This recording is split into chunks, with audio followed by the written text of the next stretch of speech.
that they have said that they are confident that they can kill this boss with their current tuning, with everything that they've got. It's just a matter of execution at this point. So while I do believe it is mathematically killable, it is obviously very apparent from this to the stream, very difficult for you to be able to kill it. The damage required in that final phase is incredibly high as a whole. And you do see a cascading effect of if you lose one or two people, the whole entire raid instantly dies. Any group-wide damage or any getting looked at by the boss the wrong way can take down the tanks because the tanks are sitting so high or sitting so low for so long due to this dot. So making sure that the tanks are able to get topped and the whole group is able to be group raid spammed healed by these double shaman, double discipline priests.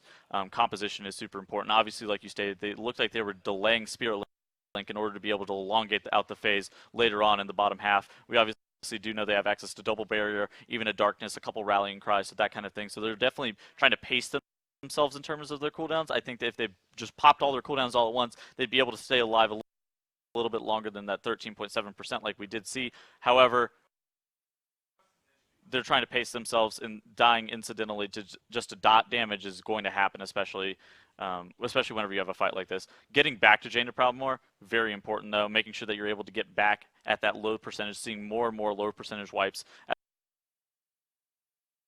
as a whole on this fight is critical for this guild and critical for this raid, because the fight, that bottom 30% happens so deep into the fight. We're about 10 minutes into the encounter, so wiping that late just wastes a ton of time, especially if they're not learning a ton beyond, so and so accidentally messed up one mechanic and died, and then we had just a group-wide wipe cascade out of control because of that. You don't really learn anything, even though they do have these extended strategy breaks from time to time. Sometimes some of the mechanics and the reasons that they're wiping might be a little bit less strategy dependent and a little bit more individual mistake dependent.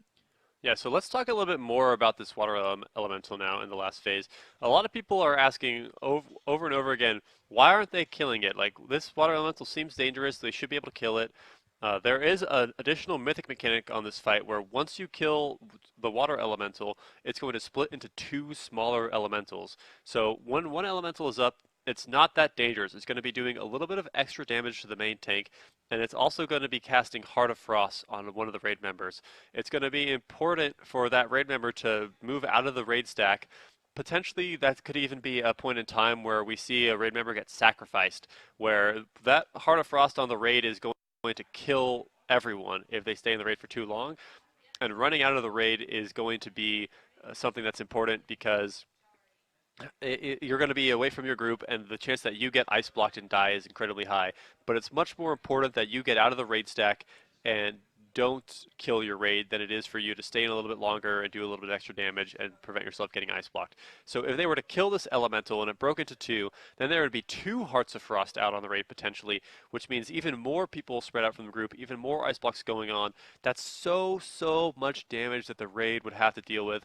So I'm definitely a fan of their strategy to leave this elemental alive on Mythic. I think killing it is definitely a play on Normal and Heroic, but on Mythic difficulty, at current eye level, for a progression kill, for a world first kill, I don't think that killing it is going to be very beneficial at all for dealing with this boss.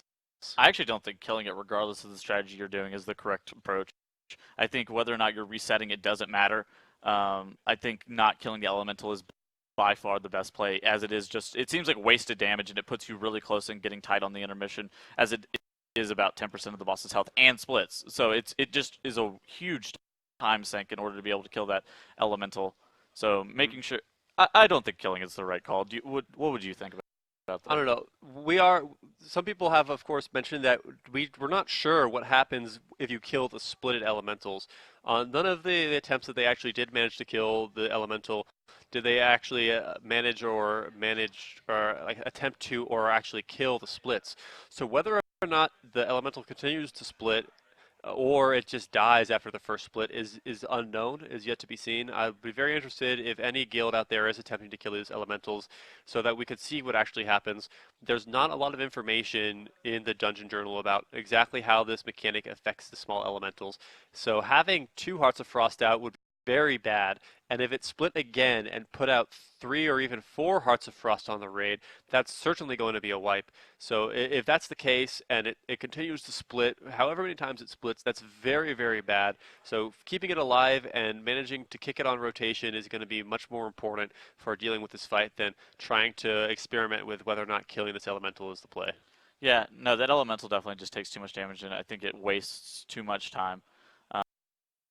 And we are going to be taking a look back at this fight from phase two, trying to analyze like what exactly they're doing well, what exactly they could improve on. I think a large majority of their phase two was okay as a whole. They obviously had some minor hiccups, but just making sure that they're able to get back to phase three. We also saw the wall getting incredibly close, but making sure that they're giving it the minimum amount of damage required in order to kill it right before that creeping ice gets to them is super important, as they are able to hold all of their cooldowns of it.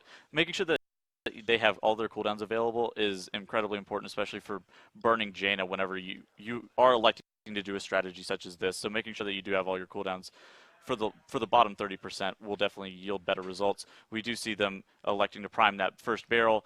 You see them priming the second barrel right here on screen, getting ready to reset their stacks of the chill touch debuff. So resetting the stacks of the chill touch debuff is crucial for making sure that the raid does not get too terribly low. Obviously, we see tank deaths normally occur because chill touch stacks are just ticking on them for so much.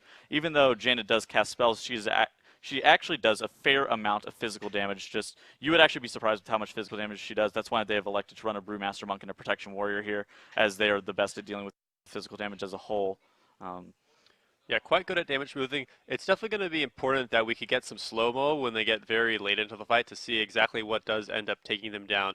Health, while it does look very scary at points in time during phase two, whenever a barrel is killed, they're able to stabilize a lot, and there's a lot of leeway when you're at low stacks of the dot where there's only like when there's only like 1 or 2 stacks, you're only taking 2 to 4K damage whenever it's ticking as opposed to when it's much higher in stacks.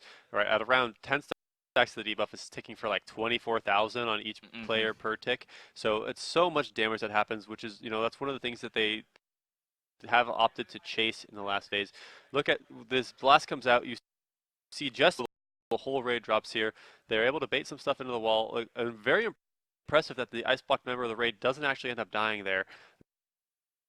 They're able to reset stacks in the barrel. Of course, once you get ice blocked, you also reset stacks. So they were able to kind of clean up here. They have plenty of time to kill their friend, not kill their friend, but kill the ice block that is holding their friend back. And then once this intermission begins, they will drop stacks again, as the debuff is not stacking at all during this point of the fight.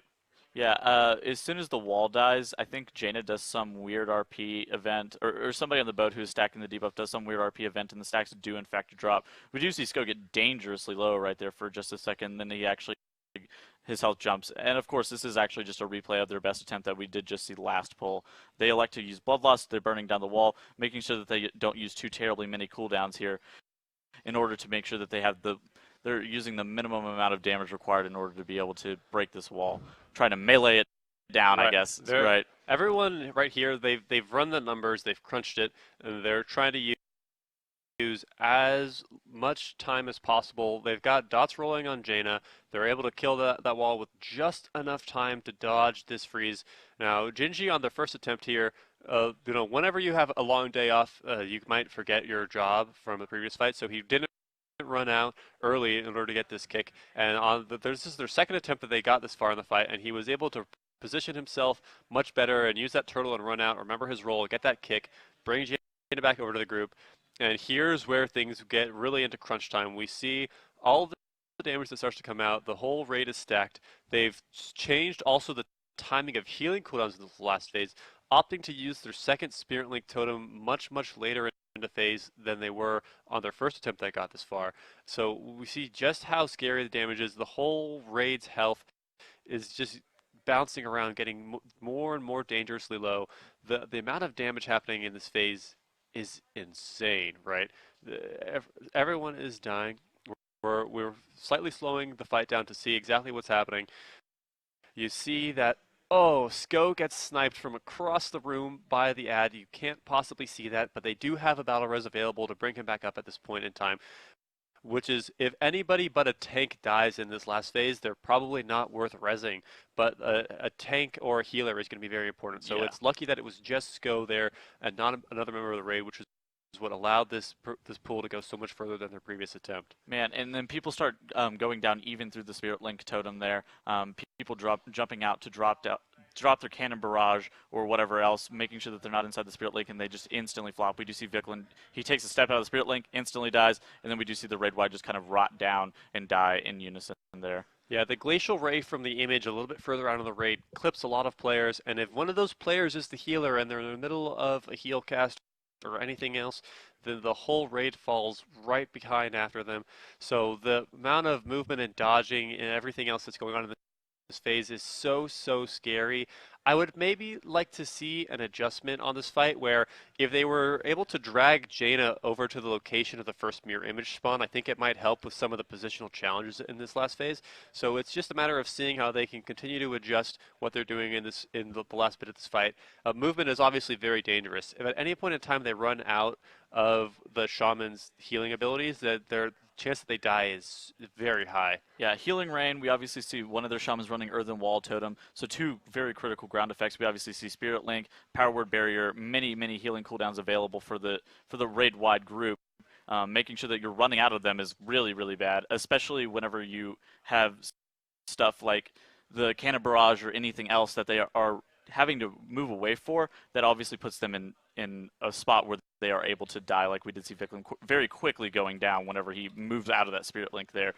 Overall, that phase, really tight. The phase itself is tight just because they are racing the stacks and seeing people varying from about 10, some people at 10 stacks, some people all the way up to 15 or 16 stacks. So that's why we're seeing the raids and the group's health just bouncing up and down. You obviously can see it on the unit frames like we did in that replay, that their health is just moving so quickly, and they were making sure that they were able to try to top, not even try to top, but making sure that everybody was in an okay spot to not instantly die. And overall, I think that the strategy is okay for what they were trying to do, but I do have concerns with how quickly they were going to be able to kill it. But I think the strategy itself is doable. The fight seems like it is killable, but it's going to definitely be a really tight check and a really tight race. Yeah, well, the DPS check and the HPS check at the end of this fight is crazy. There's a lot of critical DPS and HPS checks throughout the whole fight.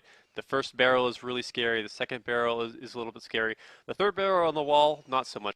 I think if you make it past the second barrel, you're generally going to be getting to the third barrel just about every time. So getting past the second barrel was a huge kind of progression point for these guys as they were moving on through the fight. And then once they get to the last phase, I think once they get past like the first glacial raycast, I don't believe they've gotten past that yet, right? Where we've crept forward a couple of percentage. We went from like a 16%, 14%, now we're in the 13% range, but they've just been doing more damage and they're not actually getting deeper into the fight, right? So while the boss health has come down, the distance they are into the fight has not. So they're just doing more damage as it stands right now. Once they can get past this first glacial ray, get a little bit deeper into phase 3, that's when we're going to see